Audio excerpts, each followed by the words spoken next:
Jeff and Jeremy. It's like a radiogasm. I said, hey, babe, check it out on the podcast. Apple Podcast, Google Podcast, And Spotify. all this is going viral.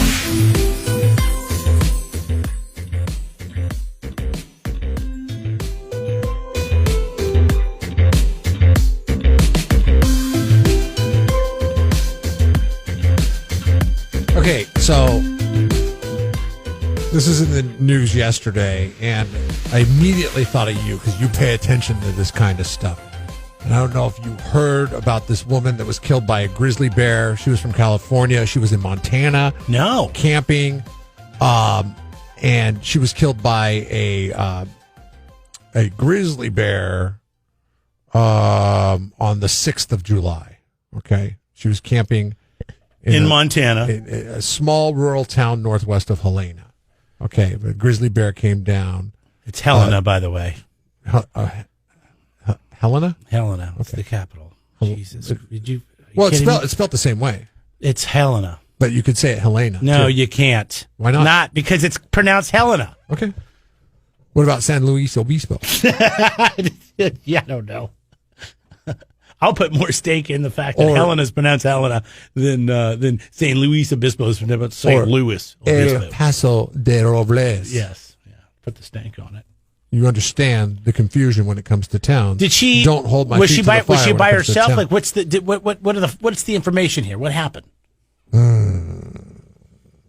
I mean, was she out camping by herself? Did she not have bear spray? Did she not have? She obviously didn't. Two did other she- campers she was with, they were woken up by a bear earlier in the night, and then they secured their tents, went back to sleep. He came back, and she, I don't know what the bear was, came back and yanked one of the women from her tent and killed her. The couple that was with her sprayed grizzly bear spray in the face, and then he wasn't seen again. But then, by the time he'd attacked, he'd already killed the woman from Chico. Ah, it's Her very name was sad. Leah. That's weird too, because everything I've heard about bears is usually it's when you approach them and you get too close to like an animal they killed and they're protecting it because they don't want it stolen, or they're protecting their cubs. But you're telling me this bear came up like a sneak attack, like a ninja, and took this woman. Well, they heard rustling from the bear. They got up, put all their stuff away. Yeah. That's why you're supposed to use a and bear then went back to sleep. I don't know if I'm going back to sleep in that instance. But, who's to say? You don't know. If you hear the rustling of the bear, you don't know how big the bear is. This is a 400-pound grizzly bear that took the life of the lady from Chico. They later found... never be caught dead or alive in bear country without a big gun. A gun that's going to get it done, like a 45. Part of the Department of Wildlife in Montana, and part of their investigation is to collect DNA at if there's another thing that goes on, and they collected DNA at a chicken coop nearby there. Come to find out, the bear had gotten into the chicken coop nearby there. Is it an appetizer before he ate the woman? Well, no, this was after the fact. After Leah was killed by the bear. Because the bear didn't actually eat her, right? He just killed her because they had the bear spray, so he didn't get a chance to eat her. Yeah, so he was still hungry. Yeah, I don't blame him. Yeah. Then yesterday, Think about it. If you're driving down the road and there it is, In-N-Out Burger, all you can eat for free, would you go in if there was no cars? Like, hey, look at that. You can't doubt the bear for getting the chickens. The bear was shot and killed yesterday, or maybe day before yesterday. They confirmed that they got the bear, and the DNA collected from the woman from the bear matched the bear's DNA. Sure, so they got the right bear. They know that they got the right bear. They also pulled the DNA from the chicken coops as well, that were raided in that area. Is this? I mean, this is the poll question today, okay? And that is, if an animal kills a human in the wild, do you think it should be euthanized? Well, I mean, here's the problem. The bear went into a campground. I don't know if it was a campground. They were camping near a rural town. But you realize that the bear now is tasted human blood and will come Oh, that's after funny more because humans. that's what it says on the poll question. The yes, they have a taste for blood. Yes. is the option. Yeah. Did you read the poll question? No, I have not seen the poll question yet. As you're just bringing it up, we're just starting the show. I didn't look at it, but I think in this situation, if the bear does harm and attacks, then yeah, it needs to be put down because now it has no fear of humans. And not all, I mean, most grizzlies don't anyways, but. Well, I would have a fear of human if I decided to eat one of them and then two people came at me with spray and I ran away. Burned your eyes. I would have a fear for humans. That's maybe why he opted for the chickens. Yeah, he didn't go back. After the fact. Yeah, I mean, that's what I've always been told. If an animal has, a thirst for humans or it feels that they don't fear them, then they're very dangerous to anybody who is in that area. And, it's one of the things we get to do as being a human being and being smarter. We get to put ourselves above every other animal on the planet. And I know we're higher on the food chain than the bears. Yeah, not everybody agrees with that, but that is what it is. That's kind of the rules that we live by. So, KZOZ.com, the SurfNet Communications poll question is there. You can let us know what you think. I just feel it's kind of unfair, I mean. You feel like it's like somebody came into your backyard. Yeah. Started hanging out. You try to get them to go away. You try to get like squatters. You try to get them to go away. So what do? You go up and you bite them. It's not like he went down. And the next thing they get to come back and shoot you. Into Helena. On your property. And started eating people off the street, So now it's Helena, huh? Just to prove your point that you're stupid or what? Or stubborn. Whoa! Jeff and Jeremy in the morning.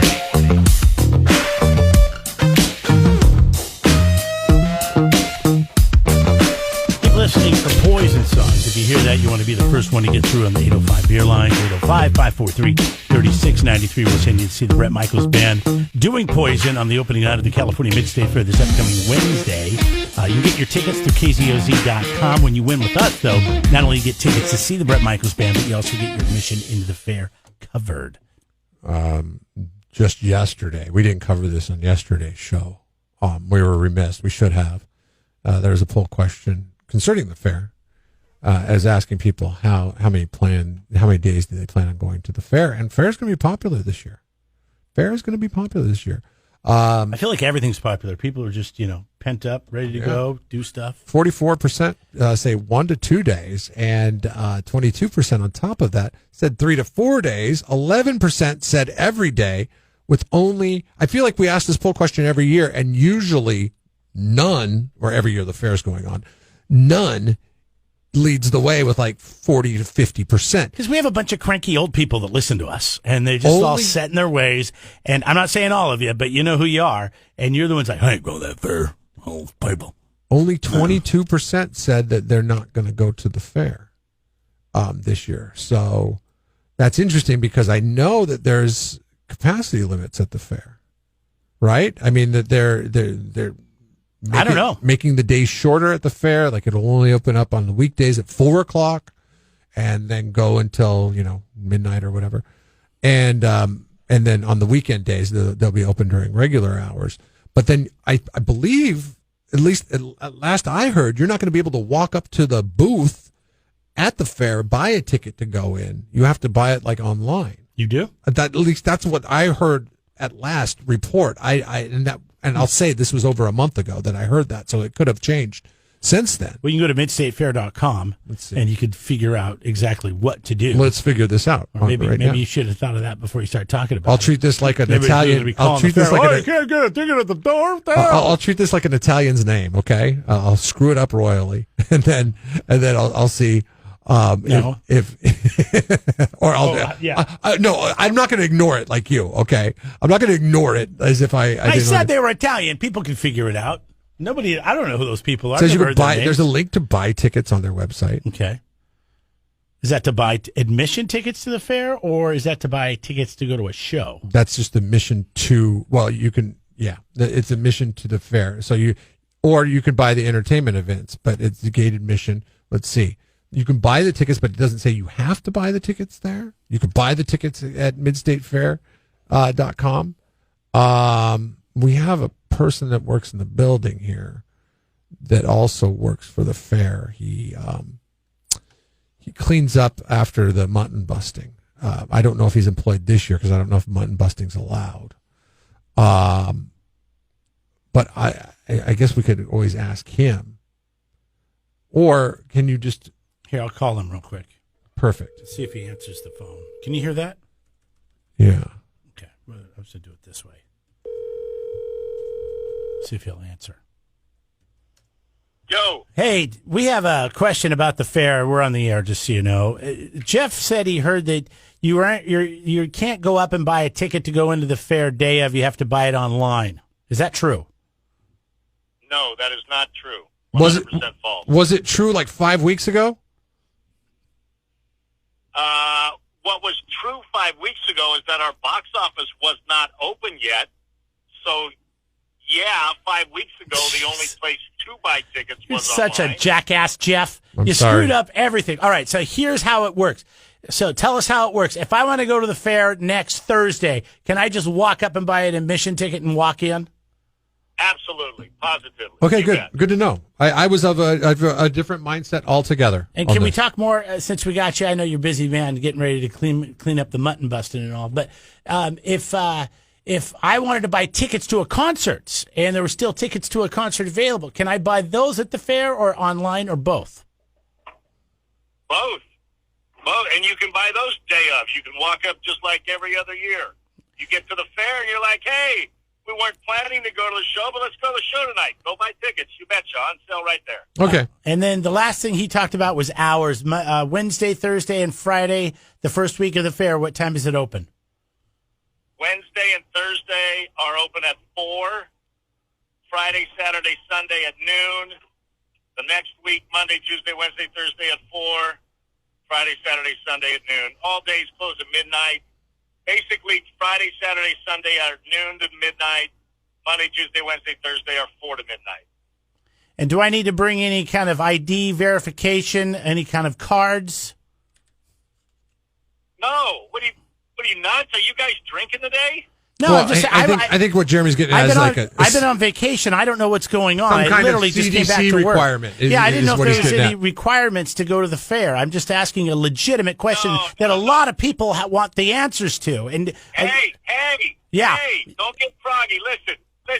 Okay. Nobody has to show any ID except for you, Jeremy, when you come to the fair. Okay. I need your driver's license, Social Security, and your mother's maiden name. okay, I got all that for you. Okay. Are the rumors that the fair is allowing you to bring your own alcohol true since they feel bad because you can't do it on the airlines anymore? Yes, that's 100% true, Jeff.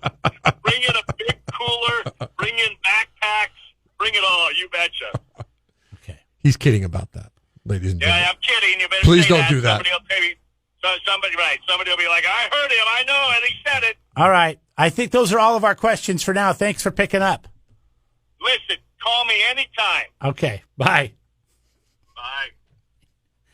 There he is, the Mutton Fair Buster janitor right Oh, I there. forgot to ask him if he's ever listened to a podcast about another podcast. Whoa!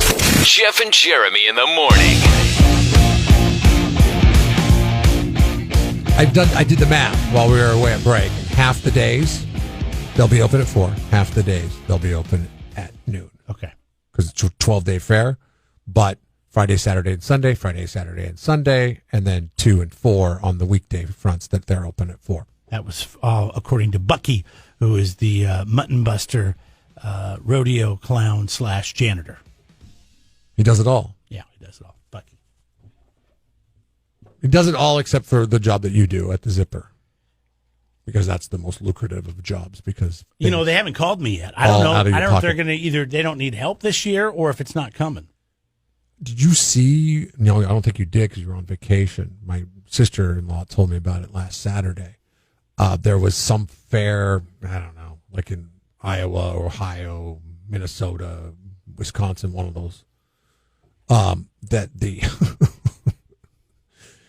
they didn't secure the base of the ride very well. And it was one of those hammer rides, the hammer ride. You get in and It goes upside down. goes upside down and swings you back down around, then goes and then swings back and forth, and then swings all the way around. Oh gosh, this sounds terrible. One of it started tilting, and then the bystanders saw that it was tilting. They ran over there, jumped on one end of it, and held it down. There's like 15 of them. Like they're like, "Hey, Jed, come here, and Bill, come on, let's go." They didn't turn the ride off. Well, they did after they realized that it was coming up off the ground, and all that weight helped keep the ride down to where they could stop it safely and get the people off, and then shut down the ride. I can't even imagine they would have enough weight in 15 people. Those look like I know, big that's what steel I was structures. thinking too, because hydraulics and metal, but all that. But I mean, I guess there's something to. I mean, 15 people. They're heroes. Let's do some quick math. Okay, this was Upper Midwest, so I'm going to say that. Not your average 15 people, that's for sure, Bailey. Well, oh, damn it. Well, it's a good thing 15 you've been hanging out at the Whataburger your whole damn life, you fatty. 15 Upper Midwesterner men. Yeah. I'm assuming it would be like the equivalent of like 24 Californians. Kudos to those heroes. But if you do the math, you figure they're probably 230 apiece. 230 times 15. Quick math. I mean, that's a ton. I mean, it ends up being a ton. So I think you're being a little on the light side at 230. close to a ton. I think we're looking more like the average is probably Oh no, 275. actually a ton and a half is what I'm thinking. Yeah, because a ton's 2,000 pounds. Yeah. So you're looking at about 3,000 pounds. Yeah, sure enough. That's good. That's a good thing. Hey, finally, something good about fat people. Oh yeah, They save absolutely. lives. No, and they can hold it down. It's great traction in the snow too. It's the Upper Midwest. You have to be. I mean, you have to have a little weight in your vehicle.